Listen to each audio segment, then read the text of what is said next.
Um, okay, I think we should start. There's more people coming and joining us. All right. Good morning, presenter and participants. Thank you for your presence and participation in this virtual VTSO International Convention 2021. My name is Mai, and today my colleague Chen Tao and me will be serving as the moderators for this workshop.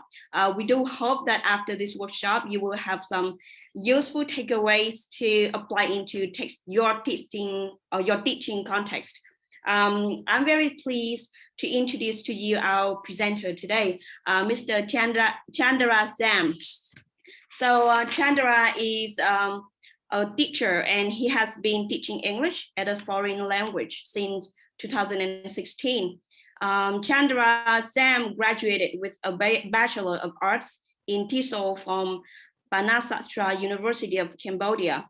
Currently, he's teaching in Australian Center for Education while serving as a language learning advisor and an academic counselor.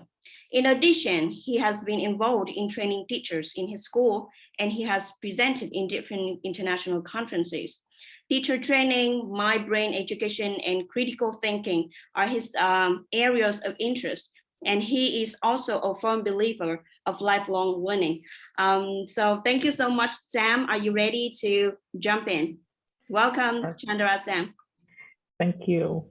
Thank you so much for the opportunity for me to present this particular topic. And thank you all for joining. I am Sam Chandara. You can call me Dara. I'm a teacher and from Australian Center for Education based in Cambodia. I'm very delighted to present my favorite topic, actually, about designing professional development events for English language teachers. So I will show you my outlines real quick. So these are the things that we are going to go through.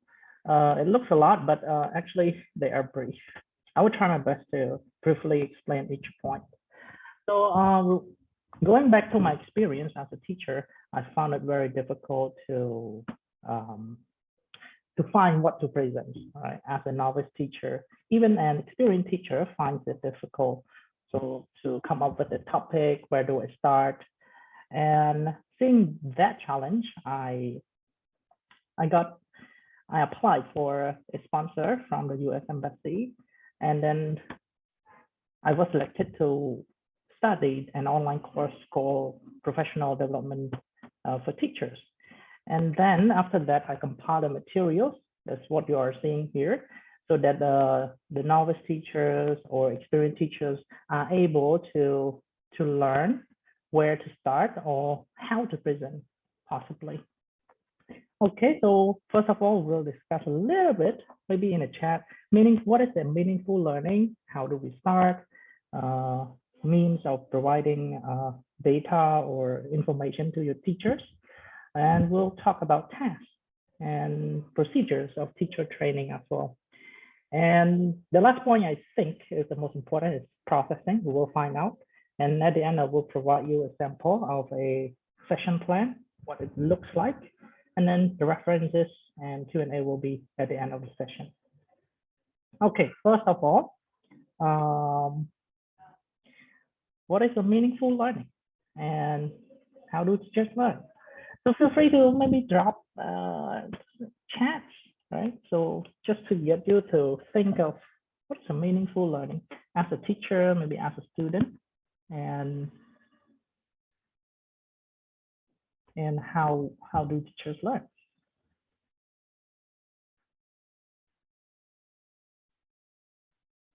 You can drop in a chat. So I can wait for 1 or 2 minutes.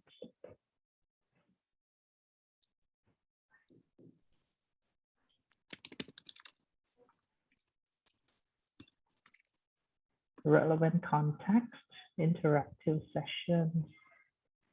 Thank you, Mike. Teachers learn from other teachers. Yep.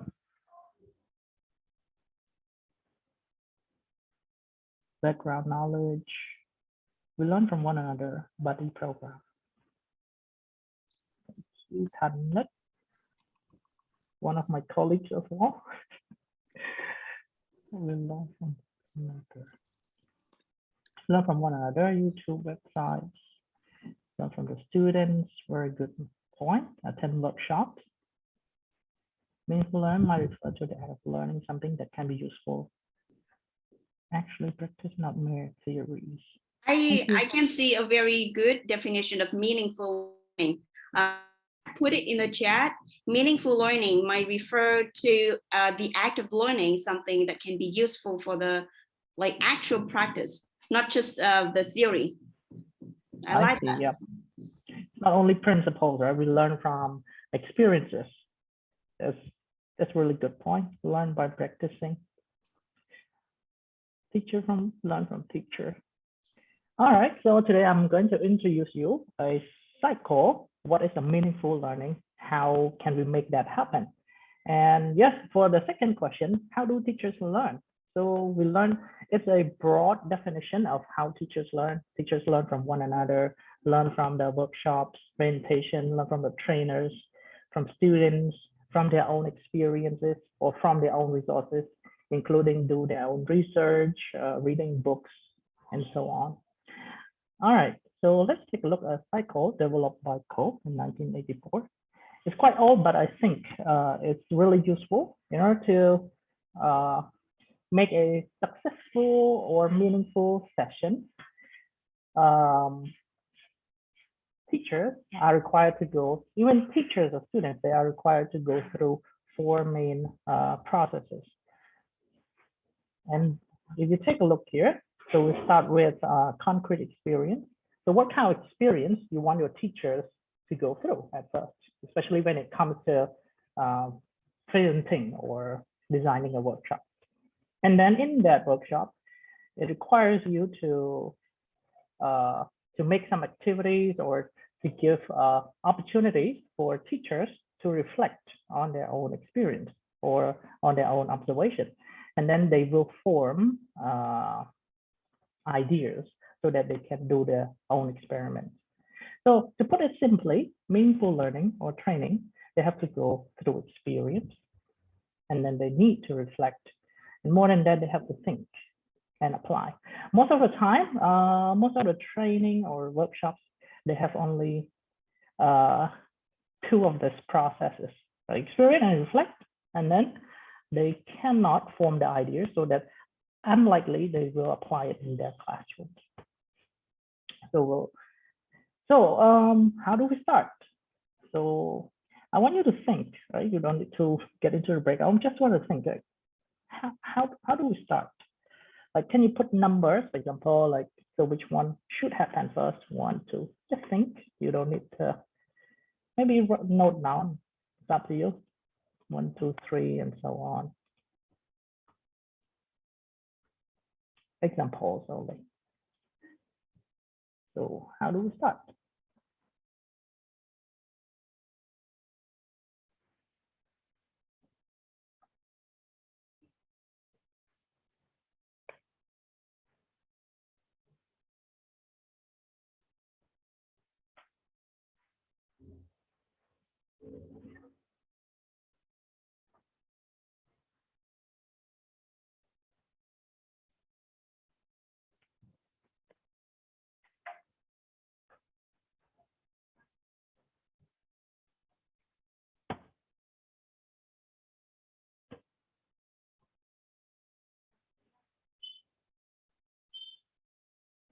So in 2 minutes, I will show you the answers. Right now, I want you to think a little bit. Okay, start with design training materials. Yakoi, I see. Start from teachers' needs. Assess, get info, and define context from Sarai.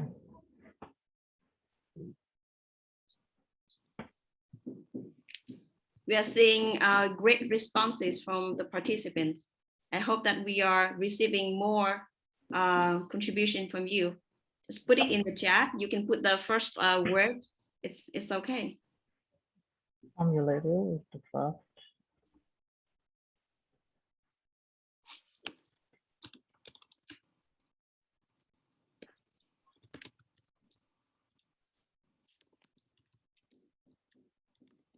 So it's very good for new teachers so that they can like be aware of where to start.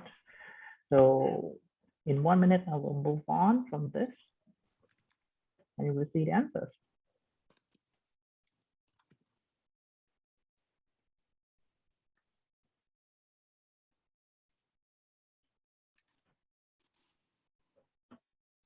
Saren believes that assess the teacher's needs should be the first one before getting information about the training context. I see. All right, I think I can move on from here. Assess teacher needs. A lot of comments are assessing teachers' needs. Okay.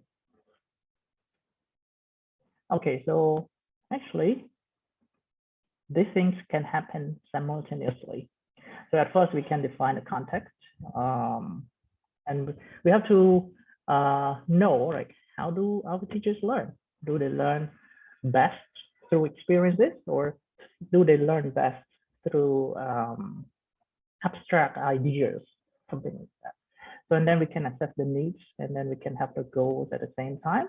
And then we develop the contents or materials needed for the workshop or for the presentation. And then maybe find out more about the training side, where are we presenting and so on. So yeah, the first three here, they are actually important, especially for teachers who find like who do not know what to present. All right, so we'll take a look more. So these are ways of providing input, meaning that so in teacher training practices is divided into two types. The first main type is experiential learning, meaning that as a trainer, you provide experience for your teachers. So it comes as a teaching demonstration, maybe a teaching practice, how to play this game, how to play that game, and so on. And another main type is called awareness raising. So it comes through activity. So for example, I give you a concept, and then as a trainer, I will give you the activity to do it, to define those concepts, and maybe you have your own procedures to do it. And in activities, you have to find the data or tasks so that your teachers, they can be reflective, so they can observe and reflect what happened. So mainly, experience is more about like teaching practice. Awareness raising means to give ideas for them to figure out what are the use of those ideas. So what are the activities for experiential learning? So we can have like, as a trainer, you can give a clear model how the technique or idea looks like in real life. For example, like when you play a game, you show them how to play. That is experience that you are giving. And then this activity, it will give opportunity for participants or maybe teachers learn or see directly of what happens. And then it also gives some discussions behind why the game is conducted that way. Where to start first? What do you do next? So these are called experiential activities.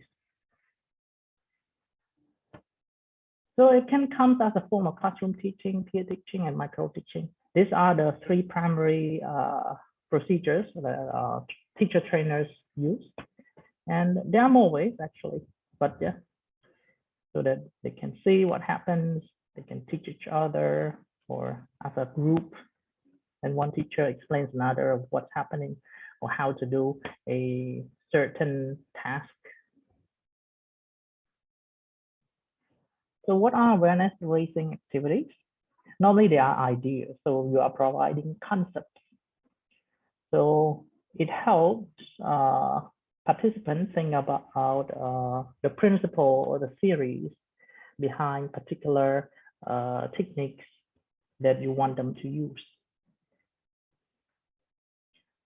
So these are materials that you can provide them so that they can figure out what to do. For example, like transcript of a lesson, video recordings, maybe readings, so that they can work together, maybe find the challenges in this reading or reading task. And maybe textbook materials, lesson plans.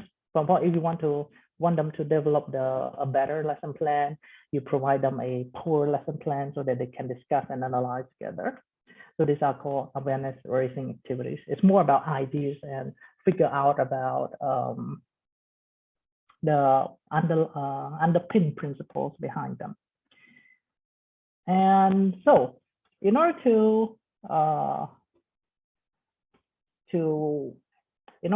for your participants to be reflective, you have to provide them tasks, all right? Instead of like just giving the information, ask them to work something out, right? So for example, like ask them to compare, evaluate, improve, and so on. So these are the tasks, especially teacher trainers, most of the time, they just provide the concepts, present and present. That's it. But I encourage teacher trainers to provide them some tasks to do something, right? Don't let them sit passively. Okay, so the procedures are lectures, group or pair discussions, and so on.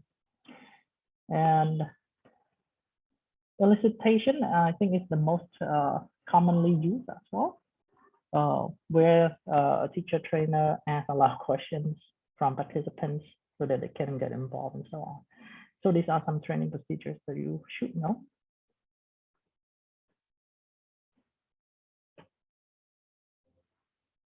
So last but not least, I believe that this is really important and most teacher trainers forget, from my experience only.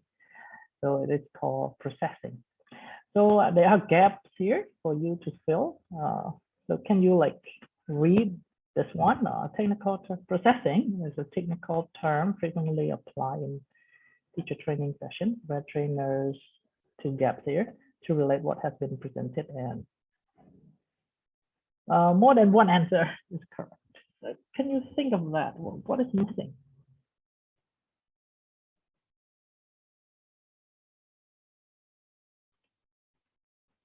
You can just think, right? You don't need to chat, or if you want to chat, feel free to do so.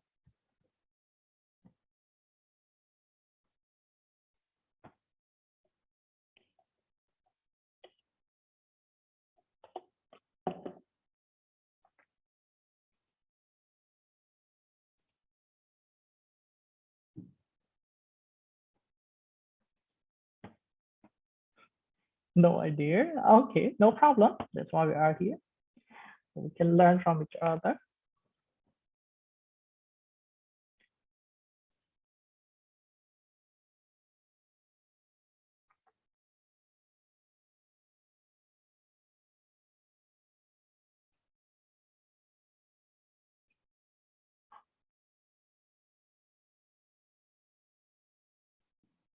I think this is a tricky one. Yeah, not really. Choose content, something related with lesson objective. That's nice. The answers are coming up. Choose content.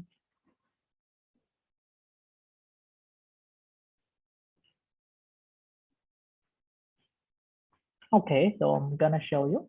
So whenever you design a workshop or a presentation, do not forget processing. So it's a technical term frequently applied in training sessions when the trainer allow participants to relate what has been presented, right? It must be relatable, practical, and so that they come up with ideas, so that they can think about conceptualization. So they have to like to form something in their mind so that they know what to do, or if they want to experience it. And yeah, it must be related to their context as well. So students have different needs, teachers also have different needs as well.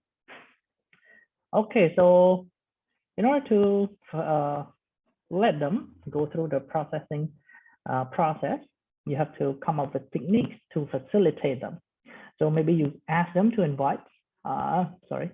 ask them to describe what they have experienced. All right, what happened when you like say, where do you start first? And with that, you can help them engage in the ideas or the experience that you are providing as a teacher trainer. Okay, so again, after the demo, maybe you can ask them to analyze the activity. So what are the steps that you have provided?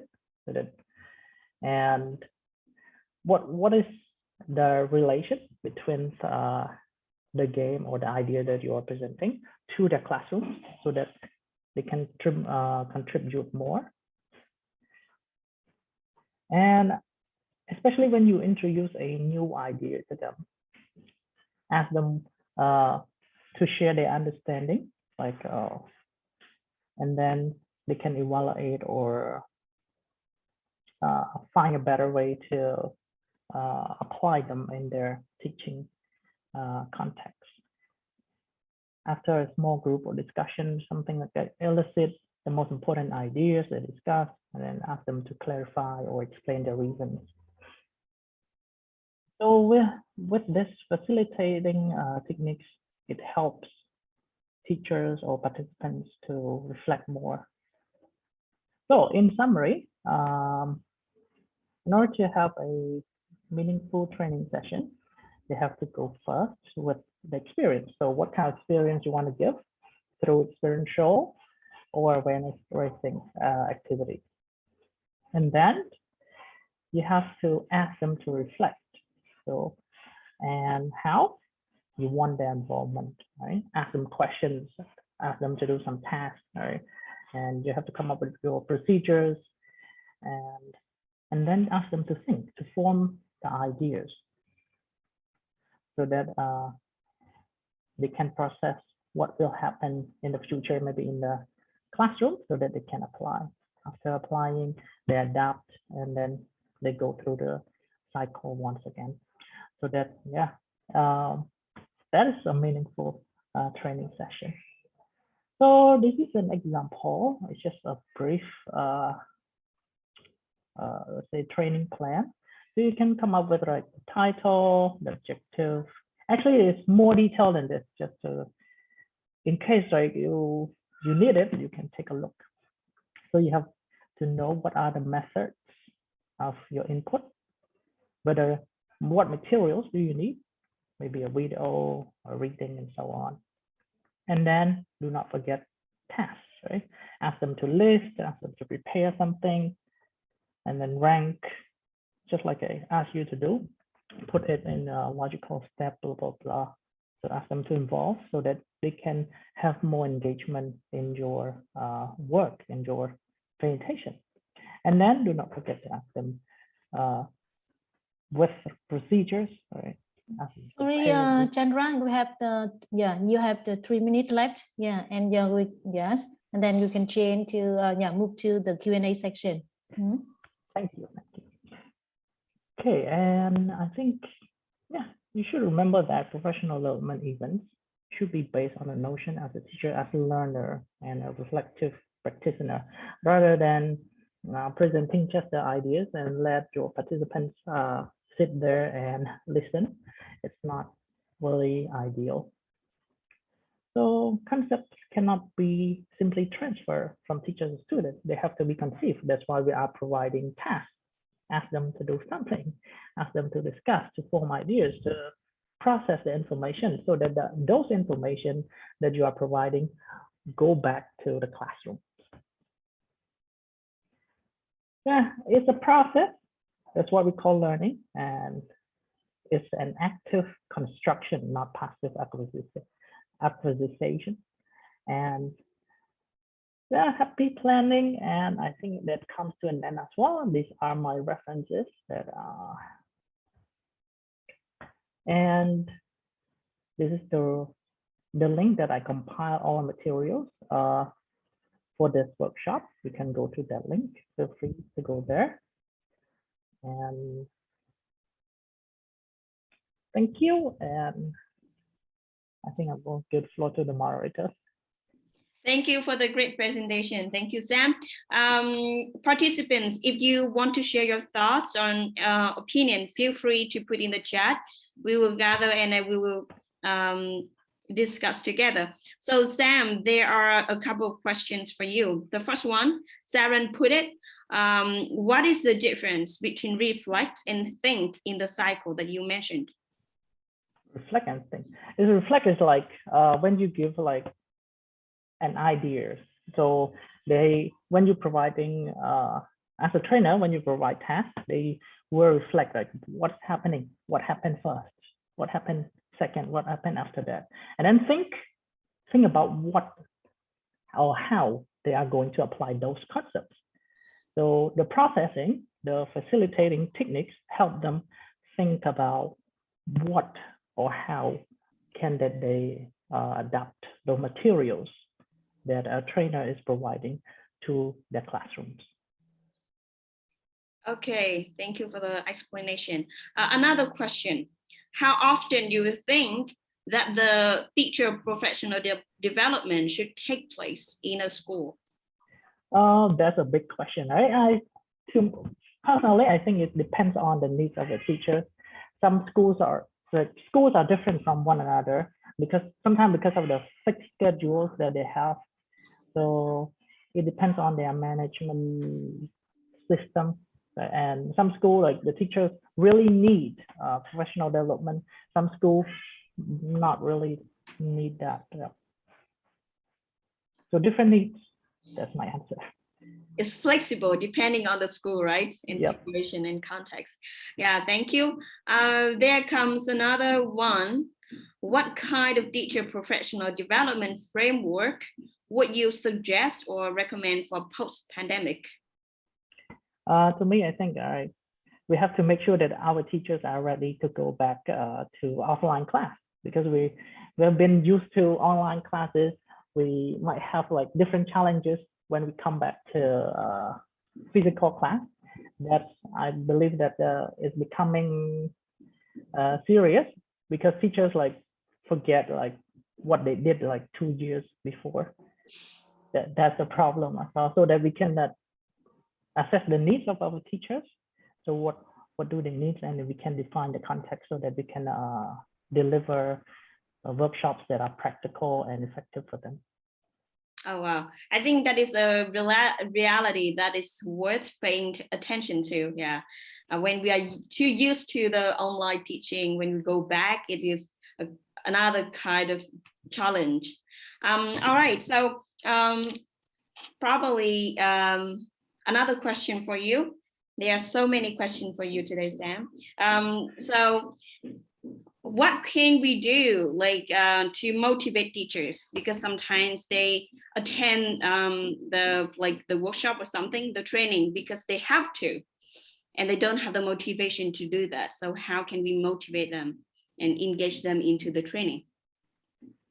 So yeah, they have to make sure that the sessions you are providing are effective, relatable, right? When we like over time, when we deliver like boring workshops all the time, so teachers tend to lose their commitment or motivation to join the workshop, or they just join it just to join it. So make sure that they are effective and specify their objectives, what will they learn, and monitor the progress of the teachers. And yeah, because you don't really assess the needs of the teachers, you just present things or ideas or things that they don't really need. So it's likely that's the cause of that. Cool. And we have Nared Matt sharing in the chat about how to motivate the teachers. We should address their needs and based on the volunteer basis, like probably depend on their needs. Right, probably I think this is the final question for you. We will do it very quick. At ACE, how often do you do the teaching training? So it's your situation. So I think in one term we do like a few times, and some trainings are just the reminders of how things are used, for like learning management systems that we use, and some procedures that we have to do on an online platform, something like that. Regarding about something new, not really good. Yeah, a few times as a reminders, maybe as something new. Yeah, it depends. Okay. Thank you everyone. Thank you, speaker, for the great presentation, and thank you all the participants for your great responses, great opinions and questions. If you want to have any questions for the question, you can send an email to our speaker, Chandara Sam. If you feel comfortable, you can put your email in the chat, or you can go back to the platform for further questions. I think now it's time for us to thank you, Sam, again. And if possible, can you turn on your camera so we can take a photo together? That would be great. Nice. Hello, Miss Duyên. Oh, I see many colleagues from Cambodia, I think.